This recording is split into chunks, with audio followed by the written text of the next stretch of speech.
Welcome to the Masculine Mission, calling men to follow Christ and bring strength, safety, and life to the world around them. Hey guys, Sean Strong here from the Masculine Mission. Good to be back with you again. So I want to talk to you about the conversation that almost never happens. And I don't know about you guys, but my dad and I never really had, at least not that I recall, many deep conversations about what it meant to be a man or what my role or my job was. We had a lot of different conversations, but it just never went that deep.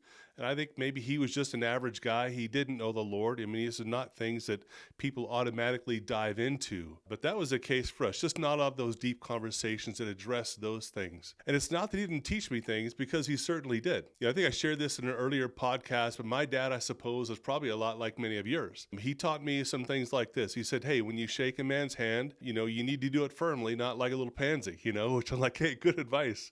Which, by the way, every now and then, this is really cool. I run into a young kid, sometimes a young boy, it could be a young girl, and I notice that they'll shake my hand firmly, and there's some that actually look me in the eye, and I am so amazingly impressed by that. And generally speaking, if that's the case, I will find the father, and oftentimes he's right there, and I will compliment him. Because even beyond just shaking somebody's hand firmly, the look in the eye, that's kind of next level, man. So I love that from a young kid. But Dad said, yeah, don't be a pansy, shake a man's hand firmly. Many of you have probably got a lesson a lot like that. He taught me not to litter. Now, whether that was a big conversation or not, I don't know. But these were things that they ended up being kind of important takeaways to me. He told me that I shouldn't lie. And of course, every kid hears that from their parents. But I think when I was about 7, I lied to him about something, and he found out, and man, he told me pretty sternly. He said he hated liars. Now, I recognize that my dad didn't hate me, but he was really clear about how he felt about lying. And man, for me, that landed hard. Because at that point, I burst into tears, because the last thing I wanted was for my dad to hate me. And that lesson stuck with me pretty well. Although as I look back on it and I just think about my own life through school and all the rest, I know that I did my share of lying like every other kid did. But as an adult, I embraced this idea of not lying more and more. And then as a Christian now, the thought of disappointing my father that way has kept a pretty tight rein on the fibs. So nonetheless, it was a good lesson from my dad, and many of us have got stories like that. But the things that my dad and I never discussed were things like this. We never discussed my greater role in the world, why God gave me strength, or why God gives a man strength. We never talked about how you use that masculinity. That was never part of the conversation that I had with my dad. I don't recall that he ever talked to me about how to treat a woman. Now, I suppose this might be because my dad beat my mom. So really, he didn't have much of a leg to stand on. I will tell you that it wasn't a weekly thing, but man, I saw more than my share of terrifying violence between my dad and my mom. It's amazing that she's alive in some respects. My dad never talked to me about God because that I'm aware of, he did have a time in his later life when he got into AA, and I think he, became okay with a higher power. I can remember in his later life seeing him have some bookmarks in a Bible and this and that. But for the most part, my dad was just godless. Our whole family was. So he never talked to me about God or so much about my fellow man or much else about those topics with that kind of significance. Now, I imagine your story is probably a lot like mine, because again, this type of purposeful fathering and what I'm going to call legacy building, it's not all that common anymore. I think it probably was at one time, but man, I don't think that's the case now. And it's not as if our society isn't helping us in some ways, because it is. Because even without some of that intentionality, that in an ideal world is when we sit down with our sons and daughters and have these types of conversations, even without that level of intentionality, many of us have learned the basic value of kindness and honesty and honoring other people. Then again, you think about this, and this is a lot of what the school systems are helping to accomplish for us. It's not perfect, but it's not as if they're doing nothing. Man, but I would say that even in some inner city schools, though, especially when there's widespread fatherlessness, we have students there that are doing unspeakable things to each other and to teachers, showing a real gross lack of basic values that drive behavior. But by and large, many of us, we're growing up okay because we have a school system, we have parents, we have other things that, you don't have to be a Christian to have some good basic morals. So I think that's probably fair to state. It's not saying as if every person that's not a Christian is, just flipping horrible because that wouldn't be fair. And we don't think about it in these terms, but school, as I said, is supposed to educate kids for sure, but it's also supposed to grow good citizens and humans. And some of those basic morals are also in us because God created all humans in his image. Even if our parents weren't this intentional, the school system helped, our parents helped. There's a lot of things that help to grow us up, and this is one of them. We're created in the image of God, and that's why some people, again, unless they're just a freak, recognize it's not cool to kill somebody. That's not something somebody had to sit down and necessarily teach a person. There are some things that are more so, or more or less innate in us because of the way that God built us. And so I would say in my case, between my mom and school and my dad, I turned out okay. And I'm not sure, though, if I would have turned out much differently if my father would have had those types of conversations with me. Like I said, I turned out okay, made it as to chief in the Air Force, went to school, did all this stuff and married, raised kids. It's all going well. I did all that, and thanks to the grace of God for a lot of it, but I did all that without those great conversations with my dad. But I can tell you this much, whether or not it would have turned out different, I don't know. But I can tell you that, man, I would have loved to have had those types of conversations with him. And looking back, it's not so much just for the learning or for the information that I would have gained or gathered. The real thing for me is it would have been more so just for the sense of connection with him and the sense of feeling valued and invested in that I really would have loved. And I think this is a fair spot just to pause for a second, guys. We do get caught up so much in the busyness of life and being married and building a career and doing all the things that we have to do and maybe miss out on some opportunities that we have with our kids. For that matter, I would say maybe even some opportunities we have with a wife because they want to be invested in as well, even in a spiritual sense. And maybe we would assume because they're not saying anything that there isn't a hunger for it, that there isn't a desire for it. But man, I wonder how often it's not that there's no hunger, there's no desire. Maybe there just hasn't really been the opportunity. So I think it's worth thinking about. What if you were to sit down, and I've talked with many guys about this, you sit down with a son, let's say in particular, and say, son, let's read through Proverbs 7 together. Or read through Proverbs 1 together. There's so many things you could sit down with a kid and kind of begin to unpack that without even being a Bible scholar. Or maybe if it's not that, maybe it's not straightly in the Bible, maybe it's some other stuff. Talking about what is the purpose of a man? Why did God give men strength? How is it supposed to be used? What are the ways we're not supposed to use it? And so again, in the business of life, we might miss out on some opportunities that really are there. We just have to press pause long enough and maybe ask the question, start some relationships so that those conversations can happen. But I would have loved to have had that time with my dad. See, I know that my dad loved me and he showed it in different ways, but not so much in this one, not so much through these deep conversations. So recently I watched the 250th anniversary of the United States, right? And we celebrated it with an MMA party at the White House. Can you imagine all the other countries, man, that are just shaking their heads, wondering what in the world? They're probably just laughing about it. But I've always thought this: if our country had a posture, this is it right here, because we're fighters, and that's the way we left England. That's the way we fought for it and stayed free, and we're people that are fiercely independent. So for me, it's not that much of a shock. But of course, only the current sitting president, would have pulled something like that off because he's wired a little bit different. Anyway, I was watching that thing. You guys probably did too, and that was pretty fun. And there's a point here. During that show, there were several times where this commercial for the Navy SEALs came up. In the commercial, it's got an old lady. She's standing on a crowded sidewalk, and she's saying, "Help, help, help, somebody's stolen my purse." And this guy runs the opposite direction with her purse. And then it pans over to this young man.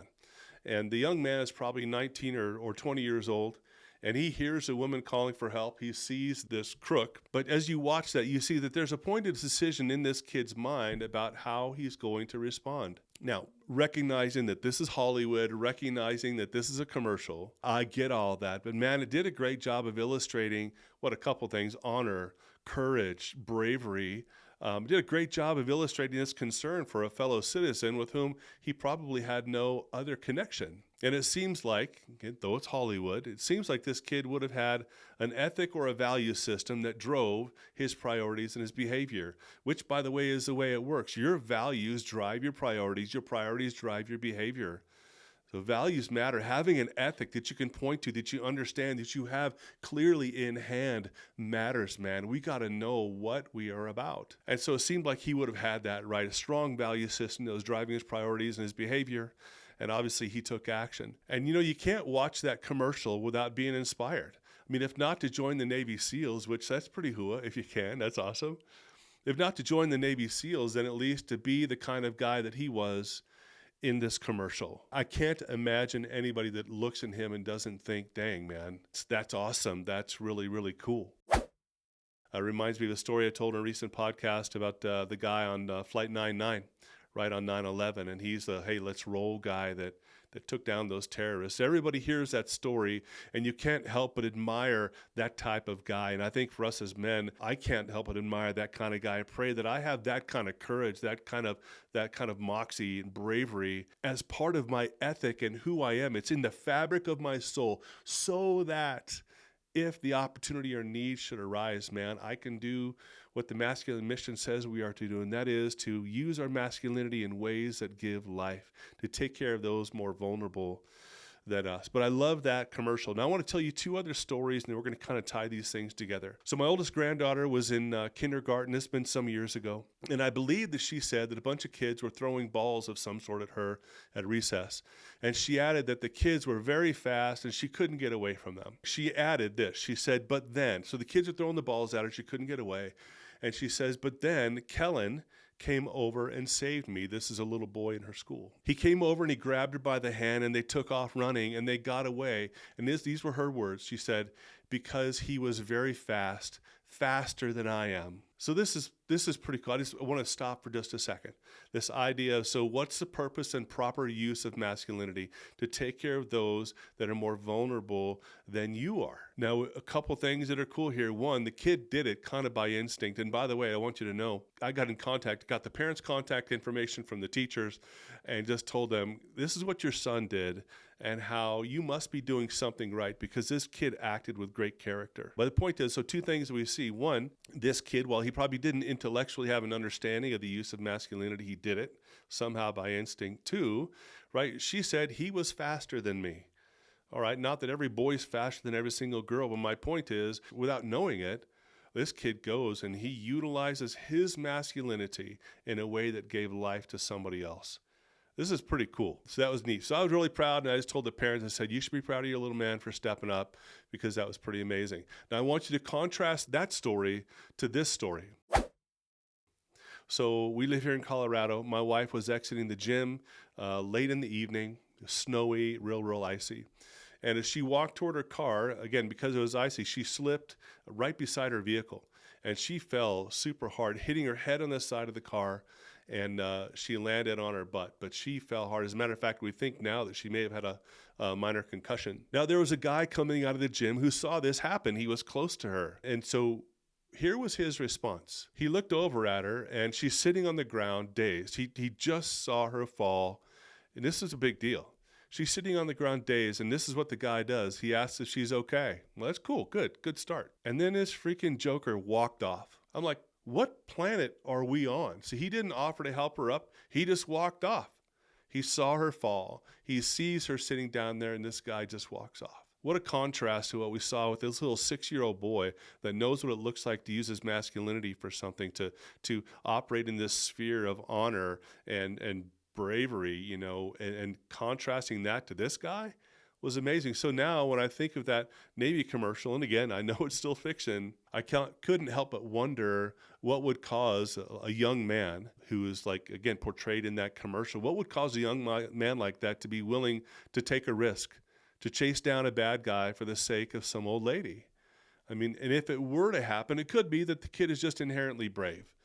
But on the other hand, I could imagine that the values that this kid has, or again, forgive me, but it's a good illustration. Don't make it wooden, okay? But on the other hand, I can imagine that the values that kid holds, the value that a young man holds, the values that a man holds is a product of something a father instilled in him or didn't. Or think about that. It could have gone either way. Listen, what I know is with the kid, and maybe the small kid with my granddaughter, maybe his father instilled it in him.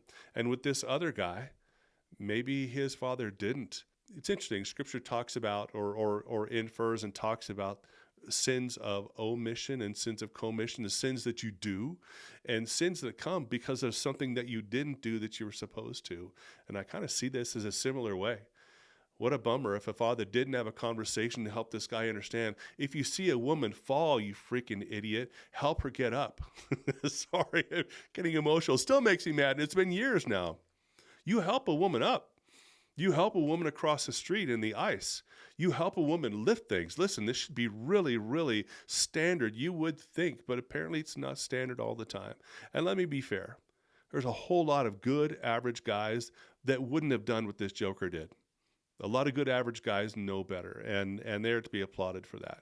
But once again, we shouldn't assume. We have sons, we got grandsons. We want to make sure they understand, son, this is how you use your masculinity. This is why God gave you strength. And so the title of this talk, if you will, is The Conversation That Almost Never Happens. And these conversations are things that are needed for a man to embrace the masculine mission. These conversations need to happen purposefully and many times in a boy's life as he is growing up, so they'll internalize it. We don't just hit this one time, right? It's got to be something that's in them and in front of them continually, until it gets, blazed into their brain. And the conversation is, listen, that men are designed and called to use their masculinity to give life to others, even if it means putting themselves at risk. That conversation goes more broadly, son, don't use your power for the sake of your ego.